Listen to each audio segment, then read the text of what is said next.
ಬೀಚಿದ್ದು vibe ಅಂದರೆ ಯಾರಿಗೆ ತಾನ ಇಷ್ಟ ಇಲ್ಲ ಹೇಳಿ.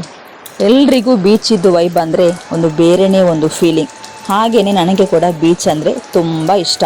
ಇವತ್ತು ಸಂಡೇ, ಮಳೆ ಎಲ್ಲ ಅಷ್ಟು ಇರಲಿಲ್ಲ. ಆಫ್ಟರ್ ಲಾಂಗ್ ಟೈಮ್ ನಾವಿವತ್ತು ಬೀಚಿಗೆ ಬರ್ತಾ ಇರೋದು. ನಮ್ಮ ಮನೆ ಒಕ್ಕಲಾದ ನಂತರ ಫಸ್ಟ್ ಟೈಮ್ ಅಂತಲೇ ಹೇಳ್ಬೋದು. ನಾವು ಮನೆಯಲ್ಲಿ ಲಂಚ್ ಎಲ್ಲ ಮುಗಿಸಿ ಉಳ್ಳಾಲ ದರ್ಗಾಕ್ಕೆ ಫಸ್ಟ್ ಹೋದ್ವಿ. ಅಲ್ಲಿ ಹೋಗಿ ನನ್ನ ತಂದೆಯದ್ದು ಕಬರ್ ಜಿಯಾರತ್ತೆಲ್ಲ ಮಾಡಲಿಕ್ಕಿತ್ತು. ಕಬರ್ ಜಿಯಾರತ್ತೆಲ್ಲ ಅಲ್ಲಿ ಮಾಡಿ, ನನ್ನ ದೊಡ್ಡಪ್ಪನ ಕಬರ್ ಕೂಡ ಅಲ್ಲೇ ಇರೋದು, ಮಾಮಿದು ಕೂಡ ಅಲ್ಲೇ ಇರೋದು ಉಳ್ಳಾಲ ದರ್ಗಾದಲ್ಲಿ. ಸೊ ಅದನ್ನೆಲ್ಲ ಮಾಡಿ ಮುಗಿಸಿ ನೇರ ಬೀಚ್ ಕಡೆ ಬರುವಾಗ ಸಮಯ 6 ಆಗಿತ್ತು. ಮಕ್ಕಳೆಲ್ಲ ಗಾಳಿಪಟ ನೋಡಿ ನಮಗೆ ಗಾಳಿಪಟ ಬೇಕಂತ ಹೇಳಿದರು. ಅವರಿಗೆ ಗಾಳಿಪಟ ಎಲ್ಲ ತೆಗೆದುಕೊಡುವಾಗ ನನಗೆ ಕೂಡ ನನ್ನ ಬಾಲ್ಯದ್ದು ನೆನಪಾಯಿತು. ಸೊ ಅಲ್ಲಿ ಸ್ವಲ್ಪ ಹೊತ್ತು ಕೂತು ಆಮೇಲೆ ನೇರ ಚರ್ಮುರಿ ಸ್ಪಾಟ್ಗೆ ಹೋದ್ವಿ.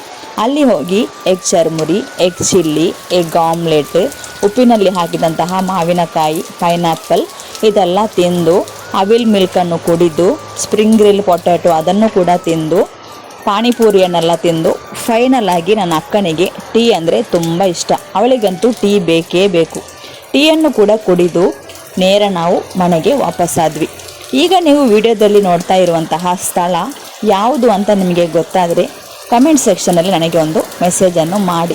ಹಾಗೆ ನಂದು ಇನ್ಸ್ಟಾಗ್ರಾಮ್ ಅಕೌಂಟ್ ಅಜ್ಮಿ ಮ್ಯಾಂಗ್ಳೂರ್ ಅಂತ ಉಂಟು, ಅದನ್ನು ಕೂಡ ಫಾಲೋ ಮಾಡಿ. ಅಜ್ಮಿ ಮ್ಯಾಂಗ್ಳೂರ್ ಯೂಟ್ಯೂಬ್ ಚಾನಲನ್ನು ಕೂಡ ಸಬ್ಸ್ಕ್ರೈಬ್ ಮಾಡಿ, ನಿಮ್ಮ ಫ್ಯಾಮಿಲಿ ಫ್ರೆಂಡ್ಸ್ ಜೊತೆ ಶೇರ್ ಮಾಡಿ, ನನ್ನ ಚಾನಲ್ಗೆ ಸಪೋರ್ಟ್ ಮಾಡಿ ಅಂತ ಹೇಳ್ತೇನೆ.